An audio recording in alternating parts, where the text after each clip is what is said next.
கவலைப்படாதிருங்கள், சந்தோஷமாய் இருங்கள் என்பதே நம் இயேசுவின் உபதேசம். பி ஹாப்பி, எப்போதும் மகிழ்ச்சி.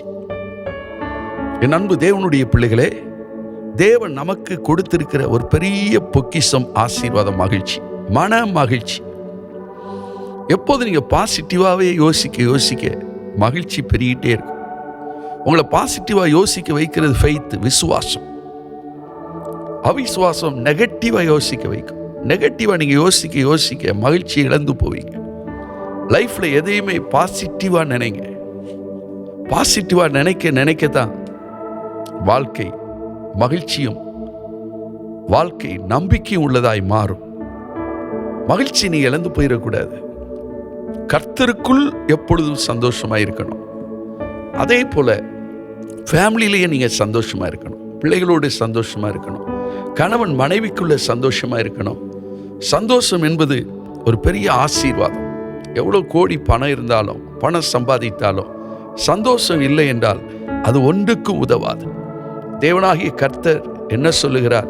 என்னுடைய சந்தோஷம் உங்களில் நிறைவா இருக்க வேண்டும். சந்தோஷம் ஃபுல்ஃபில்லா இருக்கணும், குறைவா இருக்கக்கூடாது. ஒரு நிறைவான சந்தோஷத்தை தேவன் நமக்கு வாக்கு பண்ணி இருக்கிறார். பறவைகளை பாருங்கள், பட்சிகளை பாருங்கள், என்ன சந்தோஷமா இருக்கு. ஒரு சிட்டுக்குருவி என்ன ஹாப்பியா இருக்குது. அதனுடைய ஆக்ஷனை பார்த்தாலே அதனுடைய மகிழ்ச்சி தெரியும். உங்களுடைய ஒவ்வொரு நடத்தைகளும் அந்த பாவனைகளும் மகிழ்ச்சியை வெளிப்படுத்துகிறதா இருக்கணும். உங்க கண்ணில் ஒரு வெளிச்சம், ஒரு மகிழ்ச்சி இருக்கணும். உங்க உதடுகளில் ஒரு மகிழ்ச்சி வெளிப்படணும். அதைத்தான் ஆண்டவர் விரும்புகிறார். சோர்வுக்கு இடம் கொடுக்காதுங்க. கவலை உங்களை அப்படியே ஒடுக்க இடம் கொடுக்காதுங்க. மன மகிழ்ச்சியோடு இருங்க, காரியங்கள் வாய்க்கும். மன மகிழ்ச்சியோடு இரு, கர்த்தர் உன் காரியங்களை வாய்க்க செய்வார். அப்படியே டிப்ரெஷனுக்குள்ள போயிடாதுங்க. நெகட்டிவா திங்க் பண்ண அப்படி டிப்ரெஷனுக்குள்ள போயிடுவீங்க. எல்லாம் பாசிட்டிவா நினைங்க. ஆண்டவர் எல்லாவற்றையும் உங்களுக்கு பாசிட்டிவா நடத்தி தருவார். Thank you Jesus. ஆண்டவரே, நீர் அப்படியே செய்கிறீர், அதற்காய் நன்றி அப்பா.